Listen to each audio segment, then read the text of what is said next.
market leading manufacturers with us today to enrich us and open us to the competitive market that beams with opportunity. Network, get something new for your business and explore the new tech industry. This event is also the very first event after a long COVID pause. So we request you all to help yourself and get the best out of this event. Today we have Mr. Gorakhnath Sawant sir with us today, who is associated with Sawant Textiles for the past 40 years. He is also the director of ISFMA and is with us today. I would like to welcome Mr. Rajesh Vatalia sir. He has expertise in product development, team management, supply chain management, market research, business strategy and apparel. He comes with 25 years of industry-driven experience which is stunning and surely heart-breathing. He has worked in various top-notch companies and is currently the Deputy General Manager of Global Supply Chain at Birla Cellulose and Grasim Industry in Birla Group. We welcome you, sir. I request Gorakhnath Sawant sir to welcome our today's speaker and felicitate him.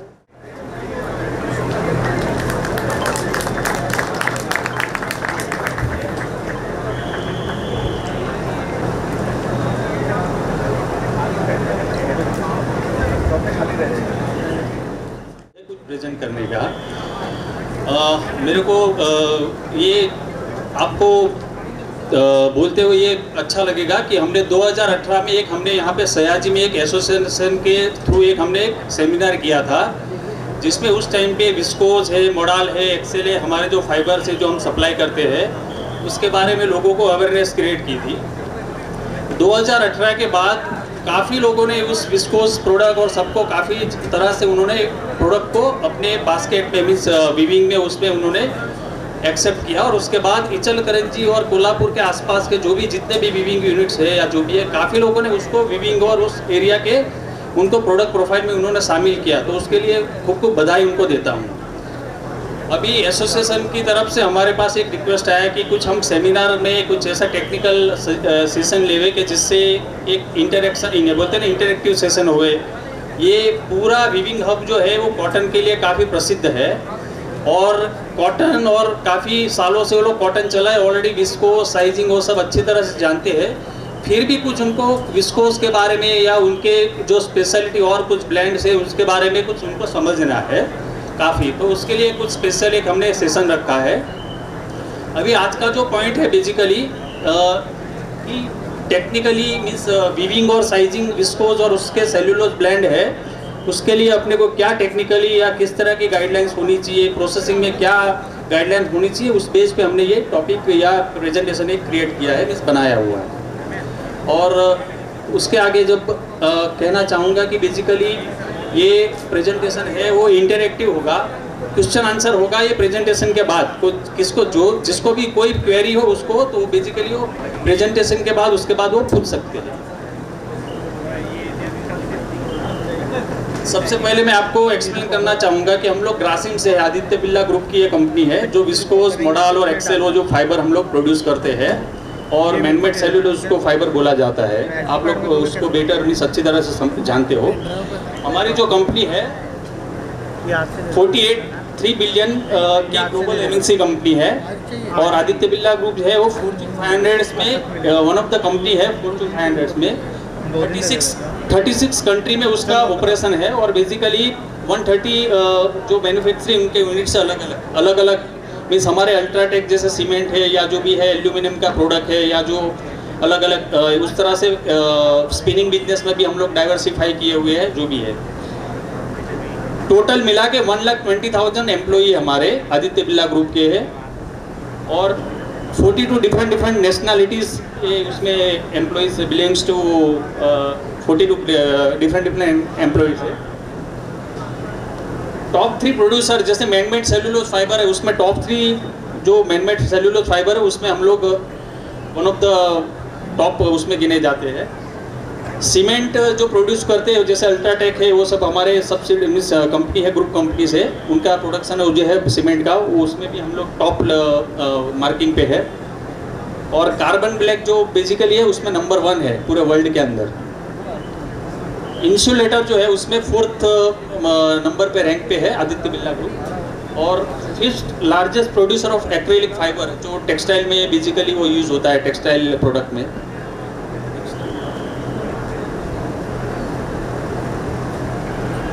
अभी Aditya Birla group का presence कहाँ कहाँ पे है, जैसे हम लोग आपको बोला कि टेक्सटाइल में हर एक लेवल पे हमारा प्रेजेंस है। फाइबर से पल्प से लेके फाइबर, उसका yarn, spinning, weaving means fabric, garment, और उसमें और आगे जैसे देखा जाए तो रिटेल्स, बाइंग हाउसेस या जो भी है मीन्स उस तरह के हम हर तरह का प्रेजेंस है। ये स्लाइड में हमने उस तरह से आपको एक्सप्लेन करने का कोशिश किया कि हमारे ओवरसीज स्पिनिंग यूनिट्स है थाईलैंड में या इंडोनेशिया में, और मदुरा गारमेंट्स आपने सुना होगा, लुई फिलिप, एलन सॉली, वो सब हमारे ग्रुप कंपनीज है। वो फैब्रिक और गारमेंट में वो लोग डील करते हैं बेसिकली। जैसे जयश्री है वो लोग यान में भी डील करते हैं, फैब्रिक में भी डील करते हैं। तो अलग अलग कंपनियाँ है जो बेसिकली आदित्य बिरला ग्रुप की है। हम लोग पल्प एंड फाइबर बिजनेस से है।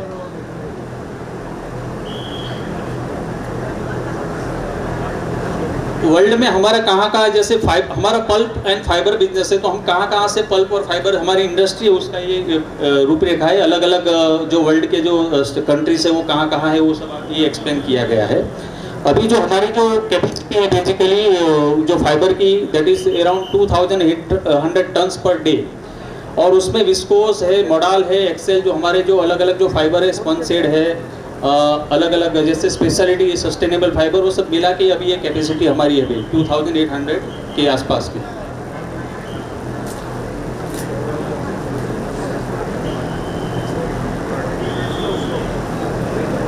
हाँ, now I will tell about the Birla cellulose, जो हम जहाँ से हम लोग अभी बिलोंग करते हैं, बिरला सेल्यूलोज जो आदित्य बिरला ग्रुप से है, पल्प एंड फाइबर बिजनेस। तो उनके क्या क्या प्रोडक्ट्स है बेसिकली, उसके लिए थोड़ा आपको मैं एक्सप्लेन करूँगा कि हमारे जो बेसिक जो प्रोडक्ट्स है अभी विस्कोस, मॉडल और एक्सेल, वो 3 प्रोडक्ट है। मेरे ख्याल से ये हब में काफ़ी वो यूज़ हो रहे हैं।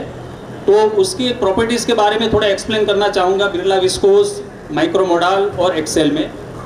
सबसे पहले जो बिरला विस्कोस है, it's a first generation fibre, manmade cellulose fibre, soft and pleasant feel. उसका जो फील है पूरा सॉफ्ट है, हाई ऑब्जर्वर है, उसमें करीब 12% 13% मॉइस्चर रिगेन है। मीन्स कुल फैब्रिक उसका से जो यान और फैब्रिक जो भी बनता है फाइनली वो कुल फील देता है। यहाँ पे एक थोड़ा करेक्शन करना चाहूँगा कि बेसिकली हम लोग काफ़ी लोगों से मिलते हैं तो कहीं से 1-2 बार हमें फीडबैक भी मिला है, मीन्स उनको शायद कुछ गलत फहमी हो। बोलते विस्कोस का जो फैब्रिक होता है हॉट होता है, गर्म होता है, मीन्स कोई अलग से उनका है। तो उनको हमने करेक्ट किया है कि भाई viscose is a coolest fibre means fabric, इसमें 12 से 13% का मॉइस्चर रिगेन रहता है।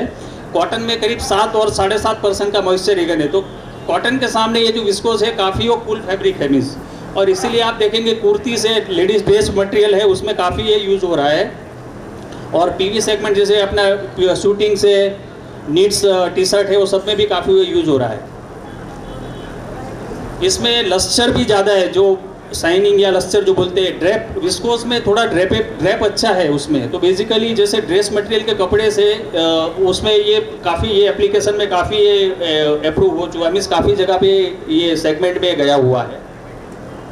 और रिपीटेड वॉश करने के बाद भी इसमें जैसे फ्रेशनेस है फैब्रिक के अंदर। ये अभी विस्कोस के अंदर थोड़ा सा काफ़ी लोगों को कहना था कि सर इसमें हमें जैसे काउंट है 30 से 40 से, कोर्स काउंट 20 बनेगा, 12 बनेगा, कोई भी बनेगा। लेकिन जब 40 मीन्स 50 के ऊपर की बात करते हैं काउंट में जैसे वीविंग के अंदर, तो थोड़ा विस्कोस का टेनिसिटी का एक स्ट्रेंथ का थोड़ा एक इश्यू है। इश्यू मीन्स बोल सकते हैं उसकी प्रॉपर्टीज ही ऐसी है। तो उसको बढ़ाने के लिए आगे कोई जैसे कोई बोलता है 60s का यान चाहिए, 80s का यान चाहिए, तो उसके लिए अपने एक मॉडल करके अपने 2nd जनरेशन फाइबर का एक प्रोडक्शन हम करते हैं। और उसके अंदर नॉर्मल मॉडल और माइक्रो मॉडल दोनों टाइप का फाइबर आता है। तो जैसे 60s और 80s या 40s 30s उस पर भी ये माइक्रो मॉडल और मॉडल से बनता है। उसकी प्रॉपर्टीज़ के बारे में एक्सप्लेन करना चाहूँगा। उसकी टेनासिटी जो मैंने आपको बोला कि स्ट्रेंथ काफ़ी है उससे, विस्कोस के उसकी स्ट्रेंथ थोड़ी ज़्यादा है। मॉडल में और एक प्रॉपर्टीज है कि उसका डाई पिकअप और जो ब्रिलियंसी, कलर ब्रिलियंसी है काफ़ी अच्छी है विस्कोस से, मीन्स सीन लस्टर है तो थोड़ा सिल्की लुक के तरफ हो जाता है, सॉफ्टनेस भी बहुत अच्छा है। तो आजकल ये जो प्योर मॉडल वाले जो फैब्रिक है जैसे होम टेक्सटाइल है, बेडशीट्स है, इवन जो ग्राउंड से या जो भी है, या जो सॉफ्ट आपको बहुत ही सॉफ्ट फैब्रिक चाहिए जैसे, तो उसमें कॉटन मॉडल के साथ या मॉडल के फैब्रिक्स भी काफ़ी उसमें से बनते हैं मॉडल के। और विस्कोस से मॉडल की टेनासिटी स्ट्रेंथ मीन्स अच्छी है, विस्कोस की मॉडल की वर्किंग भी बहुत अच्छी है। उसका जैसे विस्कोस का ब्लेंड हम कर सकते हैं हर एक कॉटन के साथ या, लेकिन उसका जो सुपीरियर ब्लेंड जो बोला जाता है सिल्क के साथ कर सकते हैं। कॉटन जैसे गीजा, पीमा, सुपीमा, जो प्रीमियम जो कॉटन है उसमें लोग मॉडल का जो ब्लेंडिंग है वो काफ़ी वो प्रीफर करते हैं। तीसरा जो हमारा फाइबर है वो अलग हम स्पिनिंग टेक्नोलॉजी से बनाते हैं। जैसे लोगों का कहना था कि और उसमें टेनासिटी कैसे बढ़ सकती है, तो ये Excel is strongest fibre in manmade cellulose. तो वो जो आप काफ़ी सुना होगा लायोसेल, तो लायोसेल के हमारा जो ट्रेड नाम है वो एक्सेल है, बिरला एक्सेल। उसमें भी नॉर्मल एक्सेल और माइक्रो एक्सेल दोनों फाइबर आते हैं। वो बेसिकली लाइक कॉटन, लोग कॉटन का जो बोलते हैं ना कॉटन इस फील चाहिए, कॉटन की तरह हमें प्रोसेस में जैसे कॉटन ब्लेंड में प्रोसेस करना है, तो उसमें बेसिकली जो ऑप्टिमम या मीन्स सही जो ब्लेंडिंग है वो एक्सेल का कॉटन के साथ काफ़ी अच्छा रहता है। जैसे डेनिम में लोग मर्सराइजेशन करते हैं, विस्कोस और मॉडल में क्या होता है मर्सराइजेशन आप कर नहीं सकते हैं क्योंकि उसकी wet tenacity compare to Excel बहुत ही कम है, कॉटन से बहुत कम है। तो इसलिए एक्सेल और कॉटन का कॉम्बिनेशन में आप थोड़ा ये जो मर्सराइजेशन का जो वैल्यू है वो डाउन करके आप मर्सराइजेशन कर सकते हैं उसमें। इसलिए डेनिम में भी आजकल कॉटन एक्सेल मीन्स काफ़ी टाइम से कॉटन एक्सेल वो प्रोडक्ट बन रहे हैं। एक्सेल में एक प्रॉपर्टीज है उसको बोलते हैं फिब्रिलेशन। एक्चुअली उसमें क्या होता है fibrillation basically it's gives slightly pitch look. तो काफ़ी जगह पे आपको जैसे ये पिचिंग वाला फील चाहिए वो सब चाहिए तो एक्सेल के एंजाइम वॉश करते हैं या जो भी करते हैं उससे अच्छा अपना फील मिल जाएगा। हम लोग ये जो है बिरला एक्सेल मॉडल और जो ये विस्कोस वो सब अभी नॉर्मल ग्रे में भी आता है, लेकिन हम लोग डाइड फाइबर भी बोलते हैं, जैसे उसको बोलते हैं स्पन डाइड। मीन्स काफ़ी लोग यान डाई करते हैं लेकिन उसके सामने हमारे पास स्पन डाइड मीन्स जब आप फाइबर जनरेट करते हैं उसी के टाइम पे हम लोग उसमें पिगमेंट डाल के उसको डाइड फाइबर बनाते हैं, उसको हम स्पन शेड बोलते हैं। उसमें हमारे पास करीब 150 शेड्स की रेंज है और उसमें अराउंड 50 शेड्स रेगुलर होते हैं जो बेसिकली पीवी शूटिंग आप गिनेंगे जैसे पोलिएस्टर, ओन डाइड और विस्कोस डोप डाइड ऐसा का मिक्सिंग करके काफ़ी लोग यूज़ करते हैं इसमें। तो ये डोप डाइड का रेंज में एक बेनिफिट, सबसे ज़्यादा बेनिफिट मैं आपको दिखाऊंगा कि इसमें जो फास्टनेस है 4 to 5 का रहेगा। मीन्स आपका यदि 1 लाख मीटर कोई कपड़ा हो तो एक छेड़ा है आपका शुरुआत का, उसका शेड और जो लाख मीटर एंड होता है उसका शेड पर्टिकुलर सेम ही रहेगा क्योंकि उसमें कोई हमने ऐसा ओवर डाइंग नहीं करना है इसको। दूसरा इसका एक बेनिफिट है कि इसमें ऑलरेडी ये डाइड फाइबर है, डाइड यान है, तो उसमें आगे जो अपने को यान जब डाइंग करते हैं मीन्स प्रोसेसिंग करते हैं तो उसमें डाइंग करने का ज़रूरत नहीं है। मीन्स वाटर सेविंग है, ये जो हैजर्डियस केमिकल का जो इश्यू है वो सब उसमें डाउन हो जाएगा, अपना जो प्रोसेस साइकिल है वो शॉर्ट हो जाएगा। और उसमें काफ़ी ये जो सस्टेनेबिलिटी स्टोरी है उसमें भी अपना ये बोलते हैं ना मैच होता है इसमें डोप डाइड में। अभी उसके बाद हमने और कुछ नए फाइबर हमने आइडेंटिफाई किए मीन्स प्रोड्यूस किए हैं और ऑफर करते हैं। एक है माइक्रो विस्कोस, जैसे विस्कोस में मैंने बोला 30-40 काउंट, लेकिन और उसमें जैसे समय जाता गया मीन्स गया वैसे लोग बोलते हैं कि इसमें सर विस्कोस में ही हमें कुछ फाइनल काउंट चाहिए, 60 काउंट चाहिए। तो हमने 0.9 डेनियर का एक फाइबर हमने विस्कोस में बनाया है, उसको बोलते हैं माइक्रो विस्कोस, जिसकी प्रॉपर्टी सेम अपना नॉर्मल विस्कोस की तरह ही है लेकिन उससे फाइनर काउंट बन सकता है और वर्केबिलिटी यहाँ पे काफ़ी लोग चला भी रहे हैं, वीवर्स लोग अपना इचलकरंजी में। आजकल सस्टेनेबल स्टोरी बहुत चल रही है, हर जगह पे देखेंगे जो पॉलिएस्टर सस्टेनेबल चाहिए, फिर ये अपने और प्रोडक्ट बोले सस्टेनेबल चाहिए, ब्लेंडिंग वाले सस्टेनेबल। तो हमने विस्कोस में भी एक प्रोडक्ट हमने लीवा इको करके हमारे पास ऑफर है, उसको सस्टेनेबल प्रोडक्ट हम लोग कहते हैं। वो जो सस्टेनेबल जो प्रोडक्ट्स हैं हम लोग जो FSC सर्टिफाइड जो वुड पल्प है उसके थ्रू वो प्रोड्यूस करते हैं और इसके जो भी इसमें सस्टेनेबिलिटी के सर्टिफिकेशन या जो भी चाहिए हम पूरे हमारे पास है वो सर्टिफिकेट। हम आपको मीन्स जो भी प्रोडक्ट आप उसको एग्जीक्यूट करते हैं, प्रोग्राम करते हो तो उस टाइम पे मीन्स बायर आपको सर्टिफिकेशन मांगेगा, वो सर्टिफिकेशन आपको हम प्रोवाइड करते हैं। और उसमें एक हमने ग्रीन ट्रैक करके एक हमारा एक खुद का डेवलप किया है एक पोर्टल है, जैसे कोई वीवर है, स्पिनर है, वीवर है, प्रोसेसर है, उनको वो ग्रीन ट्रैक के थ्रू उसमें ट्रेसेबिलिटी दिखानी पड़ती है कि भाई ये सस्टेनेबल रूट से ही फाइबर लेके यान बना है, वीविंग हुआ है और लास्ट में प्रोसेसिंग हुआ है। तो उसमें हर एक वीवर, स्पिनर, वीवर, प्रोसेसर, उसमें वो जो पोर्टल है उसमें एनरोल होके वो पूरा डेटा डालता है और लास्ट में जो ब्रांड है उसको पूरा उसको पावर दिया गया है कि वो पूरा चेक कर सकता है कि ये ट्रेसेबिलिटी रूट से आया है कि नहीं है, जो भी है। लीवा रिवाइवा जो आजकल रिसाइकल करके भी एक कॉन्सेप्ट चल रहा है, जैसे कॉटन में रिसाइकल है या जो भी है, तो उसमें लीवा रिवाइवा हमारे एक विस्कोस का ऑफरिंग है। उसको हमने 20% pre consumer waste means cotton के वेस्ट है, हम लोग उसको चर्निंग करके पल्प में कन्वर्ट करके अगेन विस्कोस जूट से रीजनरेट करते हैं viscose. 20% 80% is the virgin viscose का वुड पल्प है, तो 80-20 या जो भी है ब्लेंड से हम लोग उसको basically it's a pure viscose Liva Reviva और सस्टेनेबल रूट से ये प्रोडक्ट गिना गया है उसमें।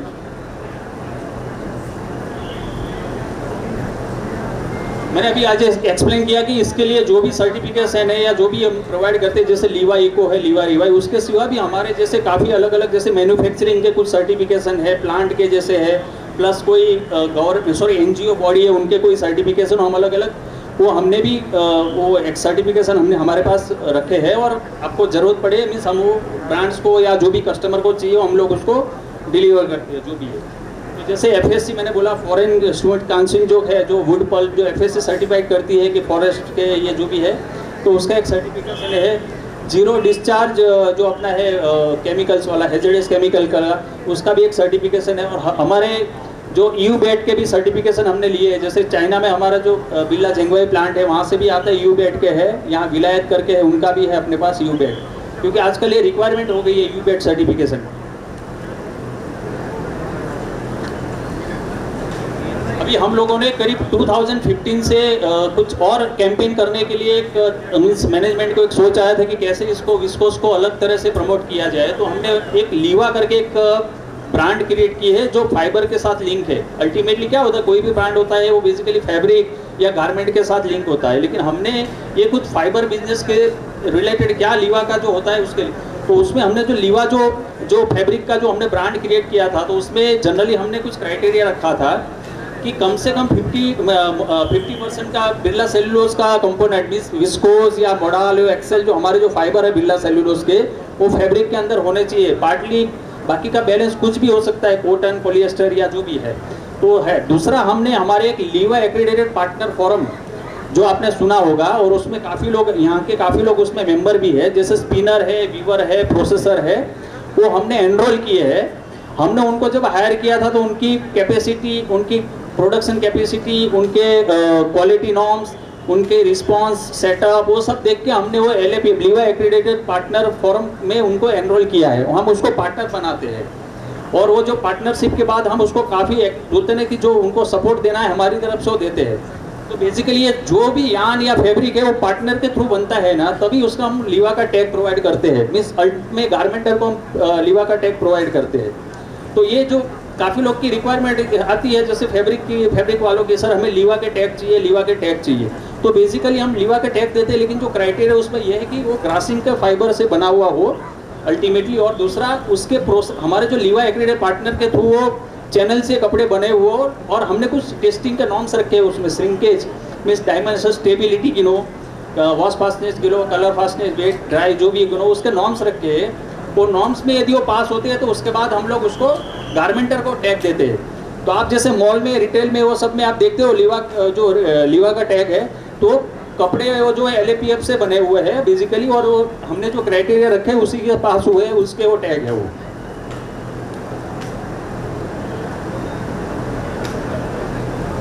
ये बेसिकली विस्कोस रिलेटेड ऑलरेडी मैंने एक्सप्लेन किया है कि भाई लीवा फैब्रिक जो है वो नेचुरल है, जो भी है उस तरह।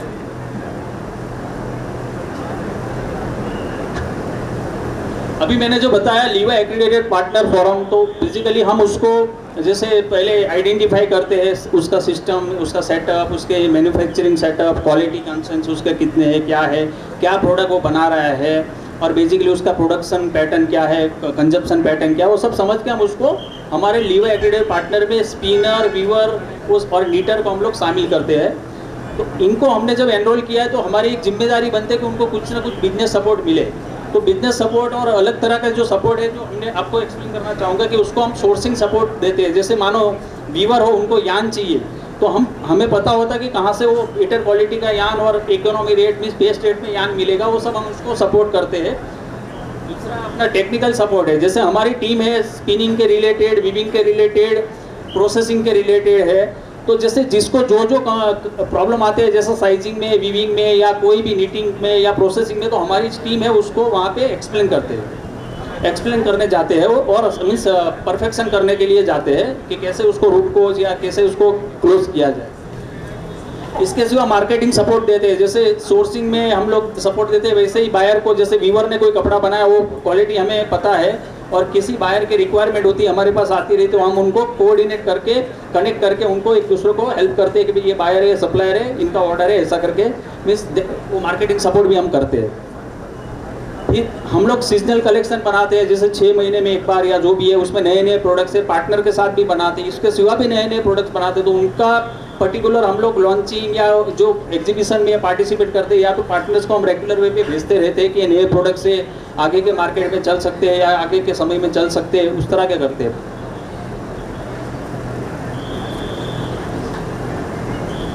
अभी जो मेन चीज़ अभी बात चल रही थी कि भाई कुछ टेक्निकल सेशन पे भी बात किया जाए, तो इसमें एक्चुअली ये एरिया जो है बेसिकली आप लोग एक्सपर्ट ही हो, लेकिन एक्सपर्ट के सामने कुछ तो मेरी रिक्वायरमेंट थी कि भाई वॉर्पिंग में, साइजिंग में, वीविंग में कुछ एक्सप्लेन करें या जो भी है। तो कुछ पॉइंट्स हमने लिए हैं जो गाइडलाइन के रूप में है, और उसमें क्वेश्चन आंसर हो तो हम बाद में उसके लिए डिस्कस कर सकते हैं जो भी है। तो सबसे वॉर्पिंग जो है हमारा विस्कोस या मोडाल है, एक्सेल, उसमें कोई इतना डिफरेंस नहीं है कॉटन के सामने। उसी तरह से जैसे नॉर्मल आप कॉटन करते हो, पॉलिएस्टर करते हो, उसी तरह से करते हो। स्पीड में कोई आपको चेंज करना नहीं है, लेकिन मेन चीज़ आपको जो ध्यान रखना है, जो आपको मैं बोल जाऊँ कि जो इसको मर्ज है, लॉट नंबर है, वो मिक्सअप या जो भी नहीं करना है, क्योंकि ये क्या होता है उसके कारण वो जो पट्टा है या जो भी है डिफरेंस होने के कारण आ सकते हैं बाद में वीविंग के बाद। और एक इसमें सजेशन देना चाहूँगा कि इसमें जो टेंशन है बेसिकली विस्कोस जो है, विस्कोस यान, मोडाल यान, इसकी जो प्रॉपर्टीज है बेसिकली इसमें इलोंगेशन वो सब ज़्यादा है। तो जनरली जो टेंशन वेरिएशन वो काफ़ी प्ले करता है फैब्रिक के अंदर, जैसे वीविंग के में और आगे का जो प्रोसेस है उसके लिए, डाइंग में जैसे वो अनइवन यान आया जो भी है उसके लिए पट्टा है, तो एक टेंशन जो यूनिफॉर्म होना चाहिए। तो उसके लिए बेसिकली जो आजकल जो न्यूमेटिक सिस्टम के जो अपने मशीन है या जो भी है, ऑटो कंट्रोल जो टेंशनिंग है वो डिवाइस वो सब होनी चाहिए, तो अच्छा रहेगा ये, इसको वो सब चलाएंगे तो। और जैसे प्रैक्टिस अभी लोगों ने चालू कर दी और कर रहे हैं कि वे अपनी स्प्लाइस जो है बेसिकली वो पहले खाली सिंपल स्प्लाइस करते थे, अभी स्प्लाइस के जीवा नोटिंग करे तो क्या होता है, कभी कभी वो SNZ यान हो या कोई भी ट्विस्ट वेरिएशन हो तो उसके कारण, नहीं तो फिर वो यान खुल जाता है। तो बेसिकली नोटर का यूज़ करना चाहिए वॉर्पिंग पे।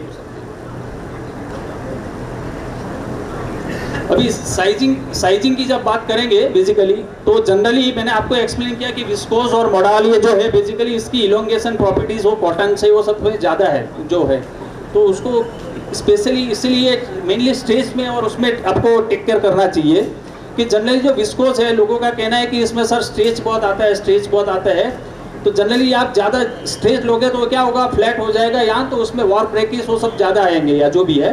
तो जनरली हम सजेस्ट करते हैं कि साइजिंग जब करते हैं तो उसमें स्ट्रेच मिनिमम हो जाना चाहिए, इवन स्टार्टिंग फ्रॉम फीडिंग से या अप टू अपना वीवर्स बीम तक का।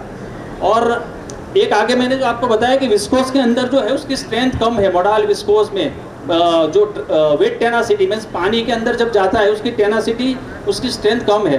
तो उसमें एक जो मेन क्राइटेरिया अपने को ध्यान देना चाहिए कि स्क्वीज बॉक्स या साइजिंग बॉक्स के बाद जो साइजिंग की वो जो निकलती है सीट, उसको अप टू ड्राइंग तक में स्ट्रेच नहीं देना चाहिए, क्योंकि यदि वो वेट जोन के अंदर आप यदि स्ट्रेच देते हो तो बेसिकली और स्ट्रेच के कारण उसमें थिक यान में थिक जो भी है वो क्रिएट करते हैं और वो वीविंग के अंदर काफ़ी वो प्रॉब्लम करते हैं जो भी।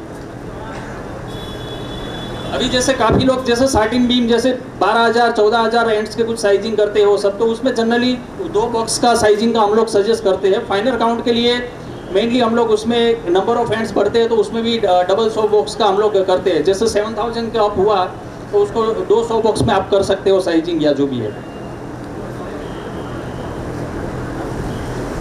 सो बॉक्स जो साइजिंग का जो बेसिकली जो जनरल जो हम टेम्परेचर की बात करते हैं विस्कोस के रिलेटेड जो भी है, तो 85 से 95 डिग्री का सो बॉक्स का टेम्परेचर की अपने को सजेस्टेड टेम्परेचर है उसके लिए।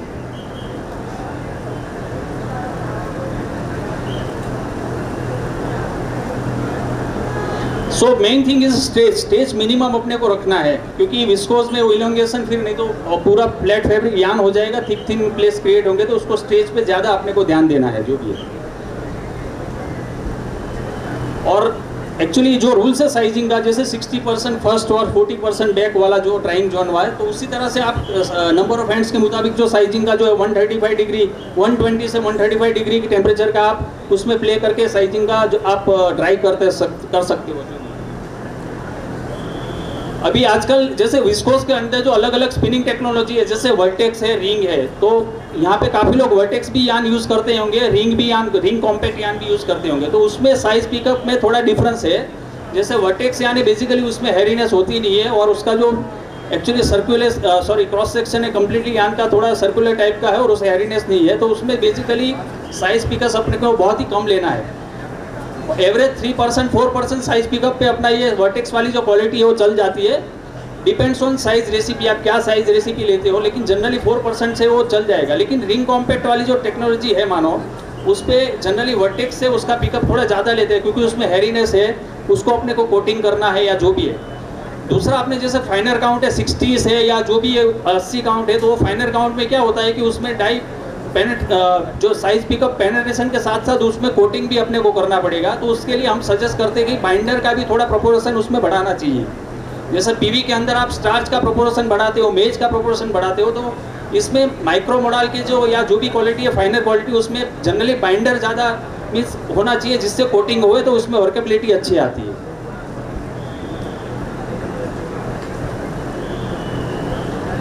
और ये कोई ऐसा मीन्स स्टैंडर्ड एक जनरलाइज एक रेसिपी फॉर्मुलेशन है। इसमें क्या अलग अलग लोगों के अलग अलग केमिकल्स या जो भी और यूज़ करते हैं, सेट लेंथ या सेट का जो डिटेल है अलग अलग होता है, तो इसीलिए इसके लिए दो अलग अलग एक जस्ट स्टैंडर्ड एक रेसिपी हमने एक सजेस्ट की है। इसके लिए कोई अलग से आपको कोई मानो कोई इसमें डिस्कशन या कोई हेल्प चाहिए तो हम कर सकते हैं। आपका जो रेसिपी होगा मीन्स रेसिपी होगा, मटेरियल होगा, उस पर आपको हम फॉर्मुलेट कर सकते हैं जो भी है। तो इसके लिए साइजिंग का भी कोई हेल्प चाहिए तो हम करेंगे जो भी है। अभी वीविंग में तो बेसिकली आप यहाँ पे कर ही रहे हो, एफिशिएंसी वो सब बेटर आ रही है। जस्ट एक पॉइंट कुछ हमने ऐड किए हैं वीविंग के लिए। और काफ़ी लोगों का ऐसा कहना है कि विस्कोस में सर श्रिंकेज आता है तो बेसिकली रीड कट होती है, एक काफ़ी लोग बोलते हैं रीड कट। तो अभी रीड कट में तो जनरली क्या है, वही जो है रीड के अंदर अभी डीएलसी करके जो आई है डायमंड लुक कोटेड वाले, वो दोनों साइड में आप यूज़ करते हैं।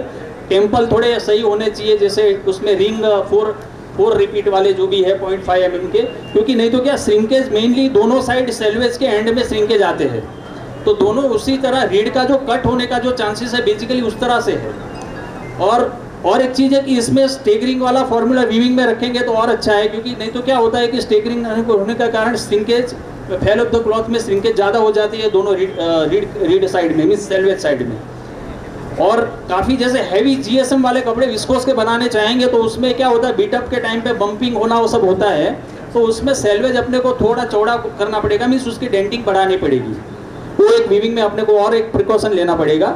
और टेम्पल है बेसिकली जो अपने कॉटन के चलते वो चलते, लेकिन इसमें जो फाइनर जो है रिंग और नंबर ऑफ रिंग्स बढ़ा के इसको लेना चाहिए जो भी है। मेनली जो आजकल जो बात चल रही है कि रीड कट वाली, तो उसमें डीएलसी का अभी तो डीएलसी वाला ही चल रहा है ऑलमोस्ट, डीएलसी लेनी चाहिए, डीएलसी रेट आती है वो।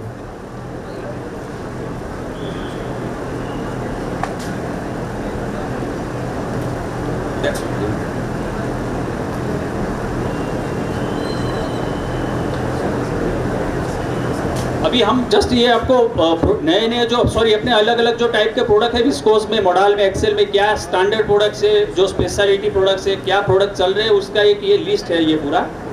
ये ऑलरेडी जैसे ईरोड में है, अपना अहमदाबाद मार्केट है, सूरत मार्केट है, या आप लोग ये पूरे, तो इस तरह के सब प्रोडक्ट भी मार्केट में चल रहे हैं मॉडल के, विस्कोस के अलग अलग ये।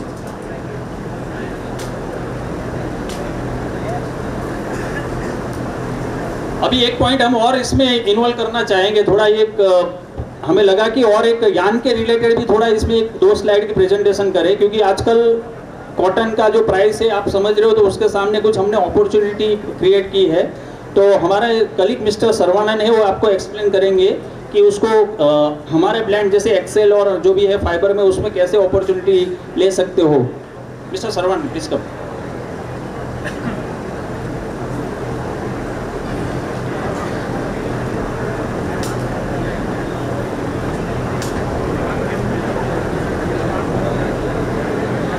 सबका नमस्कार जी। आप लोग को देखने से बहुत खुश लगता है। many peoples are here. I just want to have some more details of the cotton XL. हम लोग क्या मिल सुन पा रहे जी?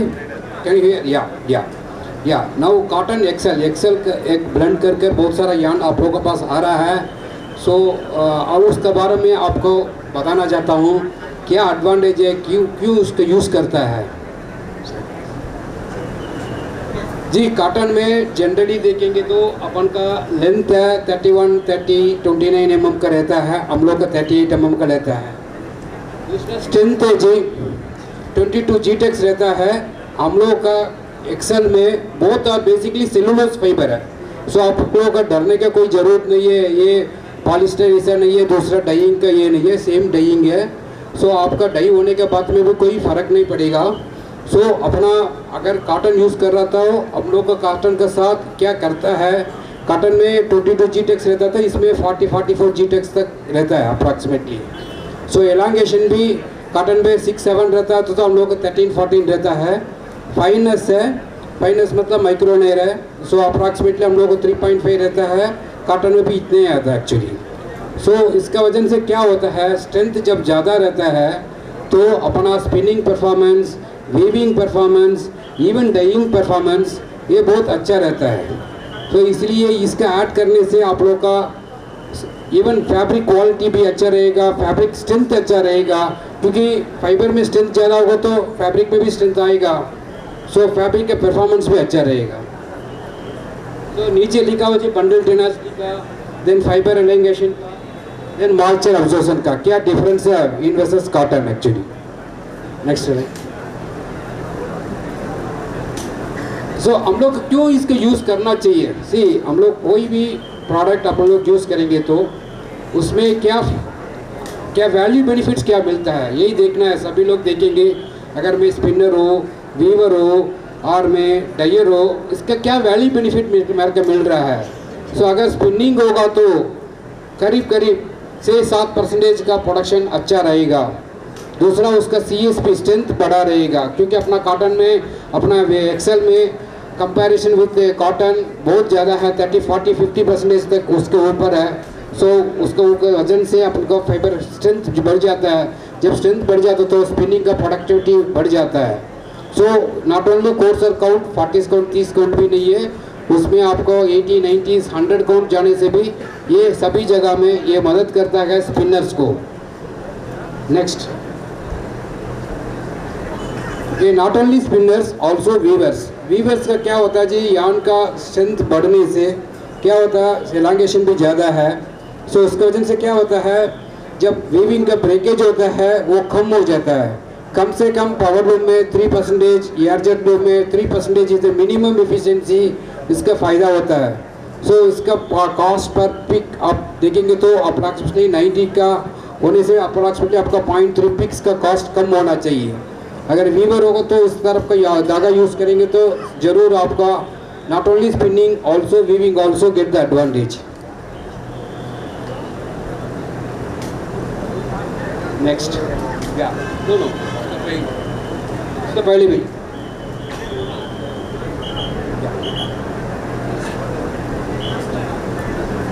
उसके बाद में हम लोग नीचे एक लिखा हुआ था, अगर फैब्रिक बनने के बाद में क्या एडवांटेज मिलता है, तो टियर स्ट्रेंथ बोलता है। जो फैब्रिक को कट करेंगे तो टियर स्ट्रेंथ क्या होता है, उसमें कम से कम 7-8% बढ़ जाता है।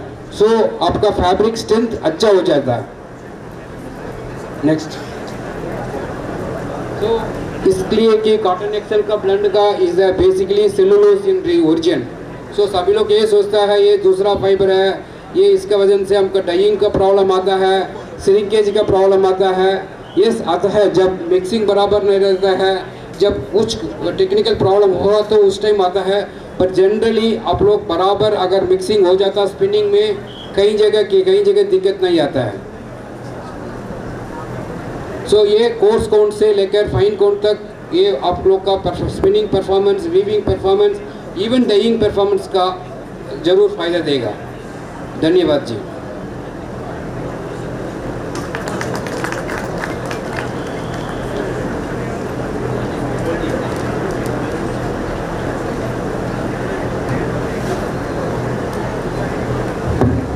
अच्छा,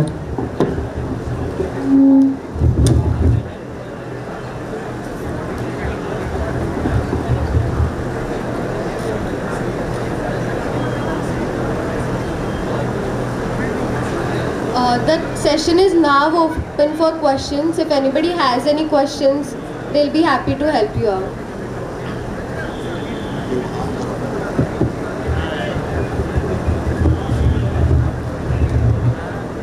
जी, मेरा नाम सच्चे प्रभाकर है। I am a technocrat and last 36 years in this field. Now, Ichalkaranji or anywhere in weaving, we have a burning topic. If we mix cotton with viscose, cotton with cellulose, cotton with बड़ा, तो आप इन लोगों को ये समझाइए, मतलब आपका through हम ये जानना चाहते हैं कि डाइंग बराबर नहीं हो रहे, कपड़ा रिजेक्ट हो रहे, मतलब स्पिनर और वीवर बहुत परेशान। थोड़ा इसके अंदर लाइट डाल दीजिए, विस्कोस मिलाने से क्या होता है कॉटन में और सेल्यूलोज मिलाने से क्या होता है, और उसकी इन्फॉर्म करके डाइंग कैसा करना चाहिए, प्रोसेसिंग में क्या ले लेना चाहिए, साइजिंग में क्या ले लेना चाहिए, प्लीज़। मिस आपका कहना है कि प्रोसेसिंग के रिलेटेड आपको कुछ गाइडेंस चाहिए? हाँ, साइजिंग से लेके वार्पिंग से लेके साइजिंग से लेके फिर आपका प्रोसेसिंग का बाद। सर साइजिंग और वार्पिंग तो ऑलरेडी किया है, मेरा अभी ऑलरेडी करना नहीं है सर। बात वो है, ओके, वीविंग वाला क्या बोलता है, भैया मेरा कपड़ा आपने विस्कोस मिक्स कर दिया, खराब हो गया। ओके ओके, तो उसका तो जवाब चाहिए ना सर। या तो आप बोल रहे हैं इसका अंदर CSP बढ़ेगा, अच्छा क्वालिटी बनेगा, प्रोडक्शन आएगा, ये सारी चीजें, मगर फाइनली कपड़ा अच्छा बनेगा तभी तो होगा सर। Okay, you understand? या नहीं तो सर मिस्टर लेलेकर आएंगे ना, थोड़ा उनको बताइए ना प्रोसेस के। हमारे कलीग हैं जो प्रोसेसिंग के एक्सपर्ट है बेसिकली, तो बेसिकली जो आपने जो बोला उसमें जो प्रोसेसिंग पार्ट है वो भी थोड़ा वो एक्सप्लेन करेंगे। तो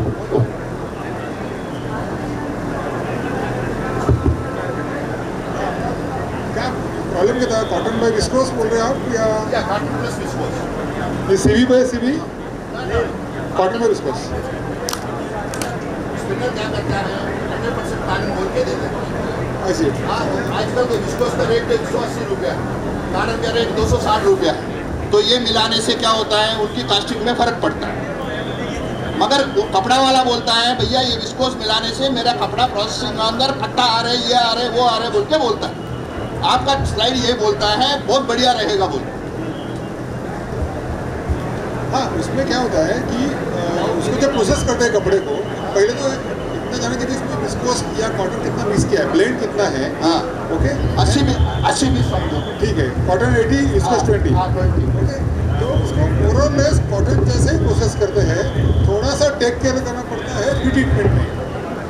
कौन टेक करता प्री ट्रीटमेंट में जब स्काउरिंग मशीन करते हैं तो उसमें जो रेसिपी यूज़ करते हैं ना स्काउरिंग मशीन में, that you have to check it out कि एग्जैक्टली वो लोग क्या करते हैं, कि शॉर्टकट कर रहे हैं या कुछ प्रॉपर सीक्वेंस में प्रोसेसिंग कर रहे हैं।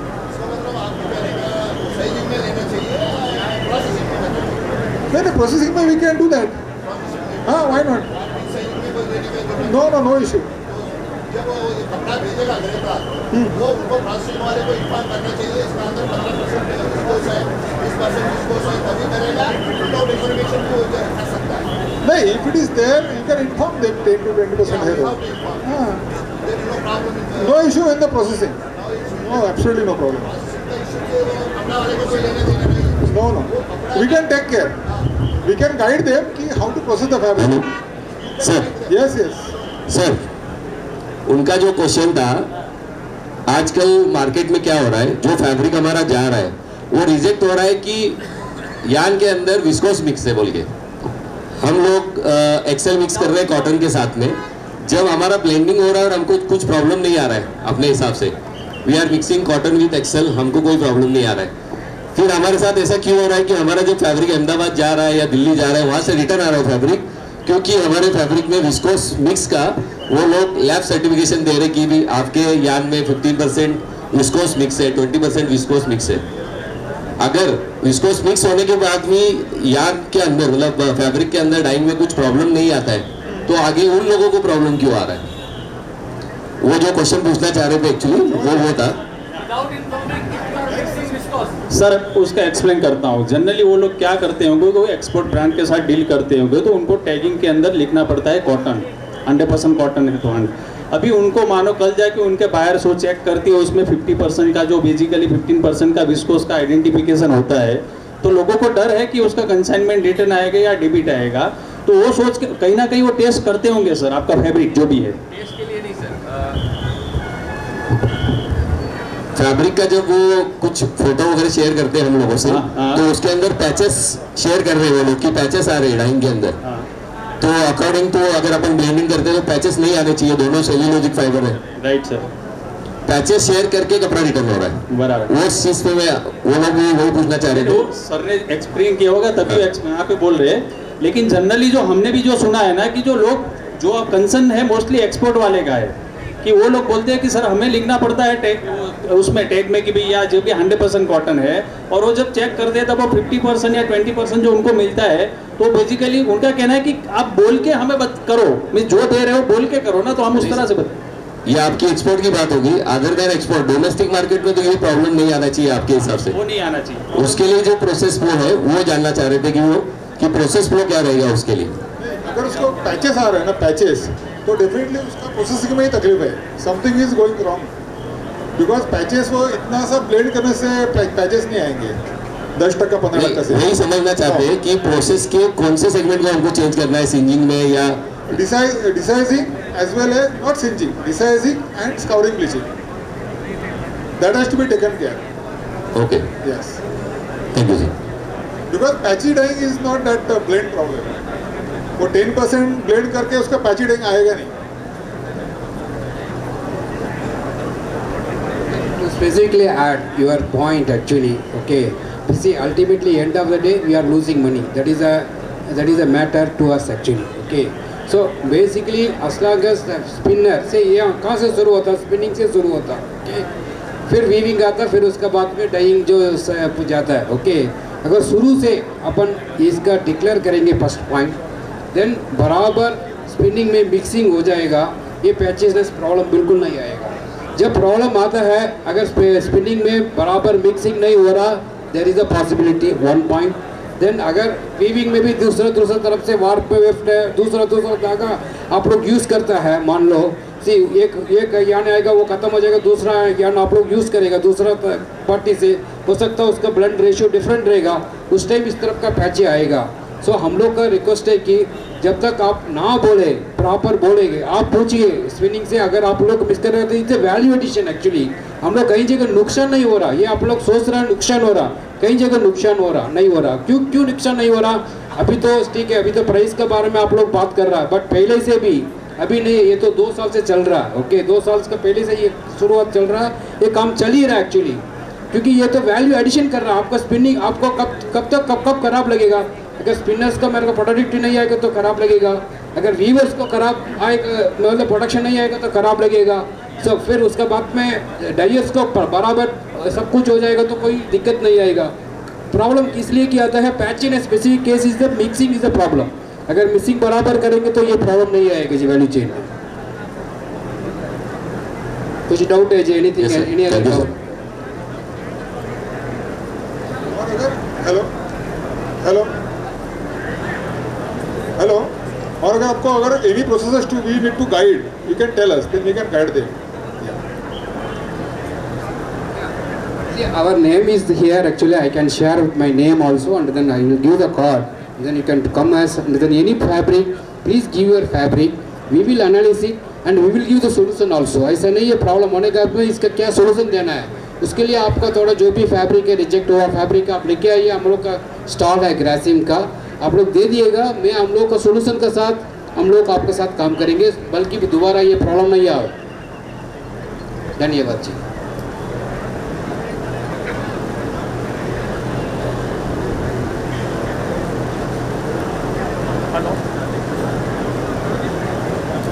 Hello. Namaste sir. Doped viscose can be twist? Twist होके ही आना आता है सर। अच्छा। आप उसको हाई ट्विस्ट करना चाहते हो तो स्पिनर ही करेगा। What will be the twist range? See it's like a normal viscose 70 dpi जैसे 3.4 tm, maybe you will do high twist also like 32 dpi, 38 dpi you can do. Thank you.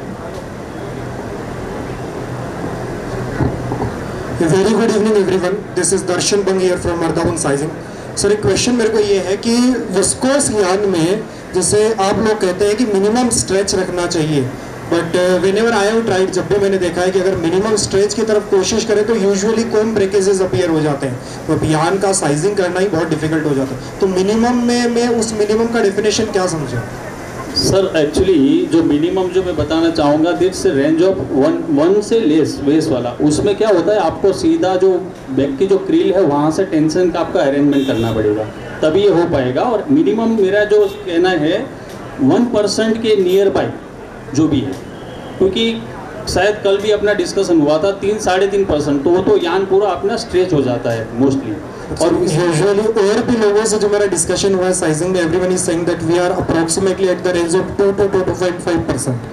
तो कम से कम इतना stretch हम लोग viscous के fibre को मतलब यान को देते हैं। सर मैं ओवरऑल स्टेज की बात कर रहा हूँ, आप कौन सा स्टेज के स्टेज साइजिंग के ओवरऑल स्ट्रेच के मतलब जितना मैं फीड करता हूँ and then whatsoever I am getting at the output, then it is an higher side sir. अपने को स्टेज नियर बाय 1 लेना पड़ेगा, उसके लिए जरूरत पड़ेगा। एक बार आप आइए लीवा में भी डिस्कस करते हो। डेफिनेटली। एक क्वेश्चन और आपसे पूछना है कि मॉइस्चर रिटेन कैपेसिटी इसका 13% है एज यू हैव मेंशन्ड। समझो फॉर एग्जांपल साइजिंग में मैं अपना मॉइस्चर 11% रख देता हूं, what will happen at the long shape? Sir generally moisture जितना, जैसे मैंने बोला इसकी वेट टेनासिटी कम है, तो इसमें क्या होता है जितना मॉइस्चरिंग आप ज़्यादा रखोगे इसकी स्ट्रेंथ कम होती है साइजिंग यान की, और जनरली वो गीला हुआ यान अगेन स्टिकी क्रिएट करेगा आपका वीवर्स बीम में। जो लेपर्स अपना वीवर्स जो है ना, वीवर्स बीम में यान स्टिकी होते हैं। लेकिन विस्कोस के केस में भी होगा यूजुअली, लेकिन तीनों तीन के केस में या तीनों तीन में ये जो भी है। इसलिए अपना जो स्टैंडर्ड हमने जो काफ़ी इसमें बोलते हैं प्रैक्टिस है जो, तो 7% का रखा है। 67% is ideal moisture for weavers beam.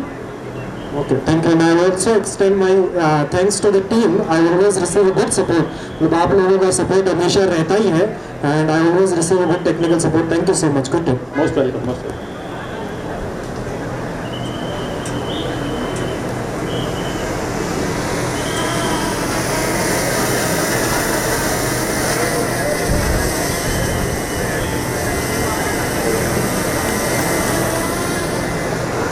Thank you so much, sir. Your thoughts have definitely enlightened our minds.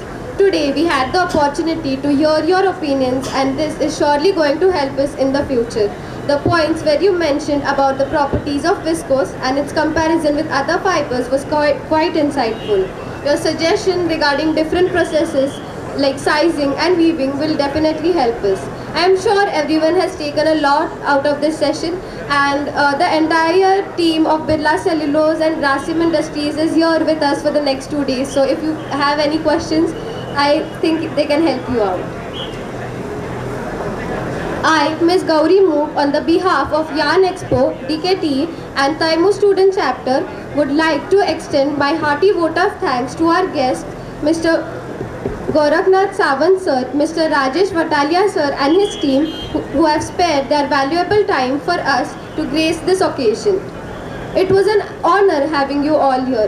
I am also immensely thankful for our coordinators and all the known and unknown hands who have contributed to the success of this session. Once again, I would like to thank each one of you for being here for the session. Have a nice evening. Thank you.